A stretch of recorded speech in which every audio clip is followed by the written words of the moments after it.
নমস্কাৰ ষ্টুডিঅ'ৰ মজাত মই মিনহাজ পুনৰ হিমন্ত বিশ্ব শৰ্মাই মেট্ৰিক পৰীক্ষাত বহিবলৈ সাজু হৈছে ইতিমধ্যে ৰাইজৰ আশীৰ্বাদ বিচাৰিছে হিমন্ত বিশ্ব শৰ্মাই অহা 2026 চনত মেট্ৰিক পৰীক্ষাত বহিব হিমন্ত বিশ্ব শৰ্মা কিছুদিন পিছতে টেষ্ট পৰীক্ষাত বহিব আৰু টেষ্ট পৰীক্ষাত যদি সফলতাৰে উত্তীৰ্ণ হয় 2026 চনত মেট্ৰিক পৰীক্ষাত বহিবলৈ সাজু হৈছে এতিয়া হিমন্ত বিশ্ব শৰ্মা যাৰ বাবে এতিয়া আপোনালোকৰ সকলোৰে আশীৰ্বাদ বিচাৰিছে ৰাইজৰ আশীৰ্বাদ বিচাৰিছে 2026 মেট্ৰিক পৰীক্ষাত সফলতাৰে উত্তীৰ্ণ হ'বলৈ এতিয়া আপোনালোকৰ আশীৰ্বাদৰ প্ৰয়োজন হিমন্ত বিশ্ব শৰ্মা মুখ্যমন্ত্ৰী ডক্টৰ হিমন্ত বিশ্ব শৰ্মা অহা 26 মেট্ৰিক পৰীক্ষাত বহিব আৰু এনেদৰে এতিয়া মন্তব্য কৰিছে হিমন্ত বিশ্ব শৰ্মাই টেষ্ট পৰীক্ষা তেও দিব টেষ্ট পৰীক্ষাত ভাল ফলাফল কৰিলেই মেট্ৰিকতো তেও ভাল ফলাফল কৰিবৰ বাবে আশীৰ্বাদ বিচাৰিছে এতিয়া ৰাইজৰ পৰা নিৰ্বাচনৰ লগত তুলনা কৰি হিমন্ত বিশ্ব শৰ্মাই দিলে উদাত্ত ভাষণ এই মুহূৰ্তত সবিশেষ লবৰ কাৰণে চেষ্টা কৰিছো 2026 চনত মেট্ৰিক পৰীক্ষাত বহিব হিমন্ত বিশ্ব শৰ্মা এতিয়া টেষ্ট পৰীক্ষা দিবলৈ সাজু হৈছে হিমন্ত বিশ্ব শৰ্মাই টেষ্ট পৰীক্ষা দিবলৈ সাজু হৈছে হিমন্ত বিশ্ব শৰ্মা টেষ্ট পৰীক্ষা পাছ কৰিলৈ ভালকৈ দিব পাৰিব মেট্ৰিক পৰীক্ষা এই মন্তব্য হিমন্ত বিশ্ব শৰ্মাৰ টেষ্ট পৰীক্ষা পাছ কৰিলে ভালকৈ মেট্ৰিক পৰীক্ষা দিব পাৰিব হিমন্ত বিশ্ব শৰ্মাই 2026 চনত মেট্ৰিক পৰীক্ষা দিবলৈ আশীৰ্বাদ বিচাৰিছে এতিয়া হিমন্ত বিশ্ব শৰ্মাই এইবাৰ পঞ্চায়ত নিৰ্বাচনক টেষ্ট পৰীক্ষাৰ লগত তুলনা কৰিলে হিমন্ত বিশ্ব শৰ্মাই পঞ্চায়ত নিৰ্বাচনক টেষ্ট পৰীক্ষাৰ লগত তুলনা কৰিলে হিমন্ত বিশ্ব শৰ্মাই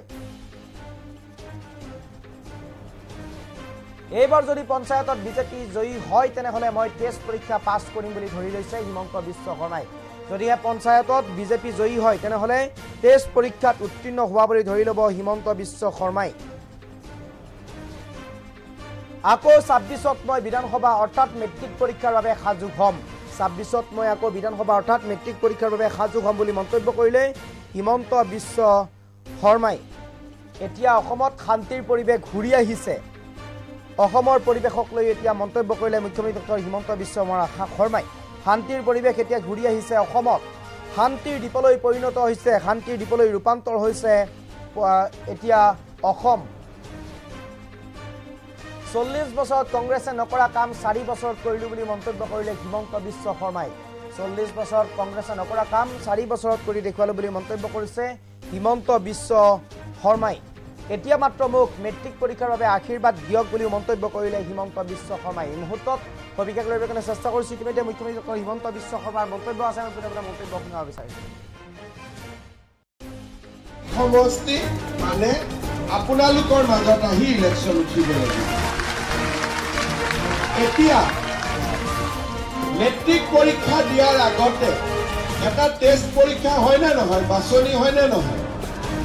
এই ইলেকশ্যনটো মূল কাৰণে বাছনি পৰীক্ষা বাছনি পাছ কৰিলেহে মেট্ৰিক দিব পাৰিম গতিকে আপোনালোকে যদি এই ইলেকশ্যনত বিজেপিক জিকাই দিয়ে তাৰমানে মই টেষ্ট পাছ কৰিলোঁ তেতিয়া 26ত মেট্ৰিক দিব পাৰিম ঠিক আছে সেইকাৰণে এইটো মোৰো প্ৰথম ইলেকশ্যন আগতে শুৱালকুছি বেজেৰাত ইলেকশ্যন খেলি থাকে কিন্তু আপোনালোকৰ মাজত এইটো মোৰ প্ৰথম ইলেকশ্যন আৰু সেইকাৰণে আপোনালোকক মই অনুৰোধ কৰিম এই ইলেকশ্যনটোত যাতে সকলোৱে আমাৰ বিজেপি দলৰ প্ৰাৰ্থীক ভোট দি জয়যুক্ত কৰে কৰিবনে নাই বিজেপিক ভোট দিবনে নাই সকলোৱে দিবনে নাই বিজেপিক ভোট শ্ৰদ্ধাৰ ৰাইজ আমি সকলো এইখন অসমতে ডাঙৰ হৈছো আপোনালোকে যদি মনত পেলাই 1979 চনৰ পৰা আমাৰ অসমখন অগ্নিগৰ্ভা হৈ আছিল কেতিয়াবা বিদেশী নাগৰিকৰ আন্দোলন কেতিয়াবা বড়ো আন্দোলন কেতিয়াবা কাৰ্বি আন্দোলন কেতিয়াবা আলফা কেতিয়াবা এনডিএফবি 79 চনৰ পৰা যিসকল ল'ৰা ছোৱালী আমি ডাঙৰ হলো 79 চনত মই ক্লাছ 5ত পঢ়ি আছিলো আমি যিবিলাক সেই সময়ত ডাঙৰ হলো আমি অসম মানে অসম বন্ধ বুলি ভাবিছিলোঁ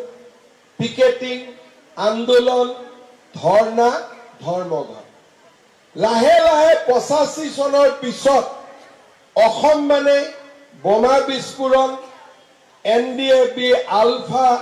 কিডনেপ অপহৰণ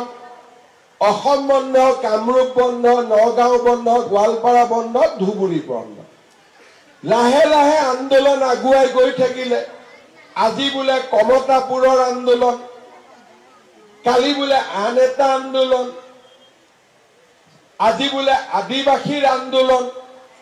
আমাৰ অসমত এনেকুৱা এটা দিন নাছিল